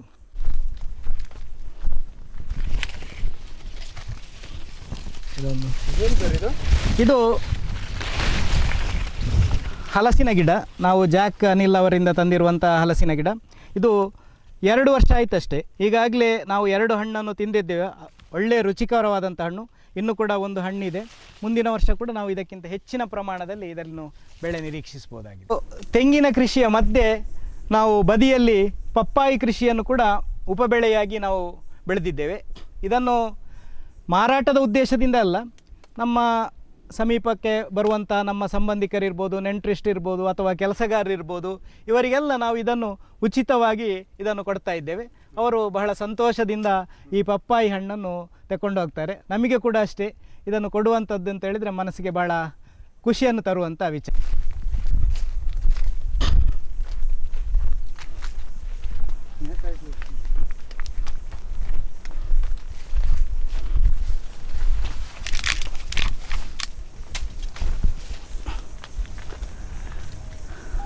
ಯಾವುದು ಬೆಳೆ ಸರ್? ಇದು ನಾವು ತೆಂಗಿನ ಬದಿಯಲ್ಲೇ ಉಪಬೆಳೆಯಾಗಿ ಪಪ್ಪಾಯಿಯನ್ನು ಬೆಳೆದಿರುವಂಥದ್ದು. ನಾವು ನೋಡ್ಬೋದು, ಗಾತ್ರದಲ್ಲಿ ಉತ್ತಮವಾದಂಥ ಗಾತ್ರದ ಪಪ್ಪಾಯಿ. ಇದು ಹೆಸರು ಅಂತ ವಿಶೇಷವಾಗಿ ಏನಿಲ್ಲ.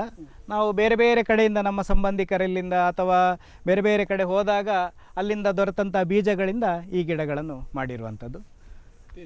ಉತ್ತಮವಾದಂಥ ರುಚಿಯನ್ನು ಹೊಂದಿದೆ. ಯಾಕಂತ ಹೇಳಿದರೆ ಈ ಮುರ ಮಣ್ಣಿನಲ್ಲಿ ಬೆಳೆದಂಥ ಯಾವುದೇ ಗಿಡಗಳು ಸಾಕಷ್ಟು ಇದಕ್ಕೆ ಬಿಸಿಲು ಕೂಡ ದೊರೀತಾ ಇದೆ, ನೀರಿನ ಅಂಶ ಕೂಡ ಇದೆ. ಹಾಗಾಗಿ ಉತ್ತಮವಾದಂಥ ರುಚಿಯನ್ನು ಇದು ಹೊಂದಿರ್ತದೆ. ನಾವು ಇಲ್ಲಿ ತೆಂಗಿನ ಗಿಡಕ್ಕೆ ಬಬ್ಲರ್ ವ್ಯವಸ್ಥೆಯನ್ನು ಮಾಡಿದ್ದೇವೆ ನೀರಾವರಿಗೆ.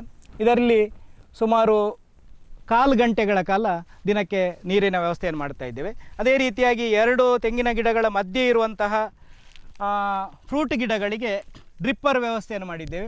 ಇದು ಕೂಡ ಅಷ್ಟೇ, 1/4 ಗಂಟೆಗಳ ಕಾಲ ಇದರಲ್ಲಿ ಒಂದು ಗಿಡಕ್ಕೆ ಒಂದು ವೈರ್ನ ಮೂಲಕ ನೀರು ಹೋಗ್ತಾ ಇರ್ತದೆ. ಹಾಗಾಗಿ ತೆಂಗಿನ ಮತ್ತು ಮಧ್ಯದ ಫ್ರೂಟಿನ ಗಿಡದ ನೀರಾವರಿ ಏಕಕಾಲಕ್ಕೆ ಆಗ್ತದೆ. ಸುಮಾರು 1.5 ಇಂದ 2 ಇಂಚಿನಷ್ಟು ನೀರಿರುವಂಥದ್ದು ನಮ್ಮ ಬೋರ್ವೆಲ್ಲಲ್ಲಿ. ಅದರಲ್ಲಿ ನಾವು ಸುಮಾರು 2.5 ಎಕರೆಯ ಈ ಎಲ್ಲ ಹಣ್ಣಿನ ಗಿಡಗಳಿಗೆ ಡ್ರಿಪ್ ವ್ಯವಸ್ಥೆ ಆದ ಕಾರಣ ನೀರಾವರಿ ನಮಗೆ ಆ ನೀರು ಸಾಕಾಗ್ತಾ ಇದೆ. ಕಡಿಮೆ ಆಯಿತು ಸರ್ ಯಾವತ್ತಾದ್ರೂ? ಇಲ್ಲ, ನಮಗೆ ಸದ್ಯಕ್ಕೆ ಕಳೆದ 5 ವರ್ಷಗಳಿಂದ ಬೋರ್ನಲ್ಲಿ ನೀರಿನ ಮಟ್ಟ ಏನು ಕಡಿಮೆ ಆಗಲಿಲ್ಲ. ಉತ್ತಮ ರೀತಿಯಲ್ಲಿ ನೀರು ಸಿಗ್ತಾ ಇದೆ. ಅದೇ ರೀತಿಯಾಗಿ ನಾವು ಬೋರ್ನಲ್ಲಿ ನೀರು ಕಡಿಮೆ ಆಗಬಾರ್ದು ಅಂತ ನಮ್ಮ ಸಮೀಪದಲ್ಲೇ ಬೋರಿನ ಹತ್ತಿರದಲ್ಲೇ ನಾವು ಇಂಗುಗುಂಡಿಯ ವ್ಯವಸ್ಥೆಯನ್ನು ಕೂಡ ಮಾಡಿದ್ದೇವೆ. ಅಂತೇಳಿದರೆ ರಸ್ತೆ ಬದಿಯಿಂದ ಬರ್ತಾ ಇರುವಂಥದ್ದು ನೀರು ಅಥವಾ ಅಲ್ಲೇ ಇರುವಂಥ ಎಲ್ಲ ನೀರನ್ನು ಕೂಡ ಆಳವಾದಂಥ ಕಣಿಯ ರೂಪದಲ್ಲಿ ಮಾಡಿ ನೀರು ಭೂಮಿಯೊಳಗೆ ಇಂಗಲಿಕ್ಕೆ ನಾವು ಅದಕ್ಕೆ ಕೂಡ ವ್ಯವಸ್ಥೆಯನ್ನು ಮಾಡಿದ್ದೇವೆ. ಬದುಕಿನಲ್ಲಿ ಕೇವಲ ಒಂದೇ ರೀತಿಯ ಕಾಯಕವನ್ನು ಮಾಡುವುದರ ಬದಲಾಗಿ ನಾವು ಯಾವತ್ತಿದ್ದರೂ ಕೂಡ ಕೃಷಿಯೇ ದೇಶದ ಬೆನ್ನೆಲುಬು ಎನ್ನುವಂತೆ, ಕಾಯಕವೇ ಕೈಲಾಸ ಎನ್ನುವಂತೆ ನಮ್ಮ ವಿರಾಮದ ಅವಧಿ ಇರ್ಬೋದು ಅಥವಾ ನಮಗೆ ಒಂದು ಮನಸ್ಸಿಗೆ ಸಮಾಧಾನವನ್ನು ನೀಡುವಂಥದ್ದು ಅಂತೇಳಿದರೆ ಅದು ಕೃಷಿ ಅಂತೇಳಿದರೆ ತಪ್ಪಾಗಲಿಕ್ಕಿಲ್ಲ. ಈ ಗಿಡಗಳ ಸಮೀಪ ನಾವು ಇದ್ದು ಅದರ ನೆರಳಿನಲ್ಲಿ ಒಂದು ನಮ್ಮ ತೋಟದಲ್ಲೇ ಬೆಳೆದಂಥ ಒಂದು ಹಣ್ಣನ್ನು ನಾವು ತಿನ್ನುವಂಥದ್ದು ಮಾತ್ರವಲ್ಲದೆ, ಬೆಳೆದಂಥ ಹಣ್ಣನ್ನು ನಮ್ಮ ಸಂಬಂಧಿಕರಿರ್ಬೋದು ಅಥವಾ ನೆರೆಕರೆಯವರಿರ್ಬೋದು ಅಥವಾ ಕೆಲಸಗಾರರಿರ್ಬೋದು ಇವರಿಗೆ ಕೊಟ್ಟಾಗ ಆ ಸಮಾಧಾನಕ್ಕಿಂತ ದೊಡ್ಡ ಸಮಾಧಾನ ನಮಗೆ ಖಂಡಿತವಾಗಿ ಬೇರೆ ಇಲ್ಲ. ಅದು ನಿಜವಾಗಿ ಕೂಡ ನಮಗೆ ಅತ್ಯಂತ ಹೆಚ್ಚು ಖುಷಿಯನ್ನು ತರುವಂಥ ವಿಚಾರ ಆಗಿದೆ. ಇಲ್ಲಿ ಎಷ್ಟೋ ನಾವು ಬೆಳೆಯನ್ನು ಬೆಳೆದಿದ್ದೇವೆ, ಎಲ್ಲ ಮಾರಾಟದ ಉದ್ದೇಶದಿಂದ ಅಲ್ಲ. ನಮ್ಮಲ್ಲಿಗೆ ಮನೆಗೆ ಯಾರಾದರೂ ನೆಂಟರು ಬಂದರೆ ಅವರು ಯಾವುದಾದ್ರೂ ಒಂದು ತರಕಾರಿ, ತೊಂಡೆ ಇರ್ಬೋದು, ಬಸಳೆ ಇರ್ಬೋದು, ಪಪ್ಪಾಯಿ ಇರ್ಬೋದು, ಇಂಥ ಹಣ್ಣು ತರಕಾರಿಗಳನ್ನು ತಗೊಂಡು ಹೋಗುವುದಷ್ಟೇ ಹೊರತು ನಾವು ಅದಕ್ಕೆ ಯಾವತ್ತೂ ಕೂಡ ಬೆಲೆಯನ್ನು ಕಟ್ಟಿದವಂಥವರಲ್ಲ. ನಾವು ಸಂಬಂಧ ಅಥವಾ ಈ ಒಂದು ಅವರಿಗೆ ಅದನ್ನು ನೀಡುವುದೇ ನಮಗೆ ಅತ್ಯಂತ ಸಂತೋಷದ ವಿಷಯ. ಈಗ ನೀವು ಕಲಾವಿದರು ಕೂಡ ಹೌದು, ಕಲೆಗೆ ಹೇಗೆ ಸಮಯ ಕೊಡ್ತೀರಿ? ಯಕ್ಷಗಾನ ನಮ್ಮ ಉಸಿರು ಅಂತ ಹೇಳಿದರೆ ತಪ್ಪಾಗಲಿಕ್ಕಿಲ್ಲ. ನಾವು ಸಮೀಪದಲ್ಲೇ ಶಾರದಾ ಕೃಷ್ಣ ಯಕ್ಷಗಾನ ಸಂಘ, ಶಾರದಾಂಬ ಭಜನಾ ಮಂದಿರ ಮೊಂಟೆಪದವು, ಶ್ರೀ ಸಬ್ಬಣಕೋಡಿ ಇವರ ಒಂದು ಗುರುಗಳು, ಅವರ ನೇತೃತ್ವದಲ್ಲಿ ನಾವು ಕಳೆದ 6-7 ವರ್ಷಗಳಿಂದ ಶ್ರೀ ಶಾರದಾ ಕೃಷ್ಣ ಯಕ್ಷಗಾನ ಸಂಘವನ್ನು ಸ್ಥಾಪಿಸಿ ಅವರ ಮಾರ್ಗದರ್ಶನದಲ್ಲಿ, ಗುರುಗಳ ಮಾರ್ಗದರ್ಶನದಲ್ಲಿ ಸುಮಾರು 40ರಿಂದ 50 ವಿದ್ಯಾರ್ಥಿಗಳು ಮೊದಲಿಗೆ ಉಚಿತವಾಗಿ ಅದನ್ನು ರಂಗಪ್ರವೇಶ ಮಾಡಿ ಇವತ್ತು ಯಾವುದೇ ಒಂದು ಪ್ರದರ್ಶನವನ್ನು, ಯಾವುದೇ ಒಂದು ಪ್ರಸಂಗವನ್ನು ಸಮರ್ಥವಾಗಿ ನೀಡಬಲ್ಲಂಥ ಒಂದು ಮಕ್ಕಳ ತಂಡ ನಮ್ಮಲ್ಲಿದೆ. ಈಗಾಗಲೇ 10 ಹಲವು ಕಡೆ ಆ ಪ್ರದರ್ಶನಗಳನ್ನು ನೀಡಿ ಸೈ ಎನಿಸಿಕೊಂಡಂಥ ಮಕ್ಕಳ ತಂಡ ಇದೆ. ಅದಕ್ಕೆ ನಮ್ಮ ಗುರುಗಳಾದಂಥ ಸಬ್ಬಣಕೋಡಿ ರಾಮ್ ಭಟ್ರು ಮತ್ತು ಆ ಶಾರದಾಂಬ ಭಜನಾ ಮಂದಿರದ ಅಧ್ಯಕ್ಷರಾದಿಯಾಗಿ ಗ್ರಾಮಸ್ಥರೆಲ್ಲರೂ ಕೂಡ ತುಂಬ ಸಹಕಾರವನ್ನು ನೀಡ್ತಾ ಇದ್ದಾರೆ. ಆ ಮಕ್ಕಳ ಪೋಷಕರು ಕೂಡ ನಮಗೆ ಸಹಕಾರವನ್ನು ಕೊಡ್ತಾ ಇದ್ದಾರೆ. ಅವರ ದೆಸೆಯಿಂದ ನಮ್ಮಲ್ಲಿ ಒಂದು ಉತ್ತಮವಾದಂಥ ಮಕ್ಕಳ ಯಕ್ಷಗಾನ ತಂಡ ಇದೆ. ಎಲ್ಲೇ ಯಾವುದೇ ಪ್ರಸಂಗವನ್ನು ಯಾವಾಗ ಬೇಕಿದ್ದರೂ ನಾವು 3 ರಿಂದ 5 ಗಂಟೆಗಳ ಕಾಲದ ಪ್ರಸಂಗವನ್ನು ನೀಡಲಿಕ್ಕೆ ನಾವು ಸಿದ್ಧರಿದ್ದೇವೆ. ಕೃಷಿ ಮಾಡಬೇಕು ಅನ್ನೋ ಆಸಕ್ತಿ ಇರುವ ಜನರಿಗೆ ಅಥವಾ ಯುವಕರಿಗೆ ಏನು ಸರ್ ಕೊನೆಯ ಸಂದೇಶ? ಕೃಷಿಯೇ ನಮ್ಮ ಜೀವನದ ಉಸಿರು. ಯಾವತ್ತಿದ್ರೂ ಕೂಡ ನಮ್ಮ ಯಾವುದೇ ಕೆಲಸಗಳನ್ನು ಮಾಡೋದಿದ್ರೂ ಕೂಡ IT ಇರ್ಬೋದು, BT ಇರ್ಬೋದು, ಅಥವಾ ಇನ್ನಿತರ ಯಾವುದೇ ಕ್ಷೇತ್ರದ ಕೆಲಸಗಳಿದ್ದರೂ ಕೂಡ ನಮ್ಮ ಹೊಟ್ಟೆಯನ್ನು ತುಂಬಿಸುವಂಥದ್ದು ಕೃಷಿಯಿಂದ ಬಂದ ಉತ್ಪನ್ನವೇ ಹೊರತು ಬೇರೆ ಯಾವುದೂ ಅಲ್ಲ. ಆದ್ದರಿಂದ ನಮ್ಮಲ್ಲಿ ಜಾಗ ಇದ್ದರೆ ಆ ಜಾಗವನ್ನು ಸುಮ್ಮನೆ ಹಡಿಲು ಬಿಡದೆ ಅದರಲ್ಲಿ ಸ್ವಲ್ಪವಾದರೂ ಕೂಡ ಯಾವುದೇ ರೀತಿಯ ಹಣ್ಣಿನ ಬೆಳೆ ಇರ್ಬೋದು ಅಥವಾ ತೆಂಗಿನ ಬೆಳೆ ಇರ್ಬೋದು, ಯಾವುದೇ ರೀತಿಯ ಬೆಳೆಯನ್ನು ಬೆಳೆದು ಅದನ್ನು ಸದುಪಯೋಗ ಮಾಡಿಕೊಳ್ಬೇಕು. ಅದನ್ನು ಆ ಜಾಗವನ್ನು ಸುಮ್ಮನೆ ಬಿಡಬಾರ್ದು. ಕೃಷಿಯಲ್ಲಿ ಅದನ್ನು ಬಳಸ್ಕೊಳ್ಬೇಕು, ಕೃಷಿಯಲ್ಲಿ ತೊಡಗಿಸಿಕೊಳ್ಬೇಕು ಎಂಬುದೇ ನಮ್ಮ ಒಂದು ಆಶಯ.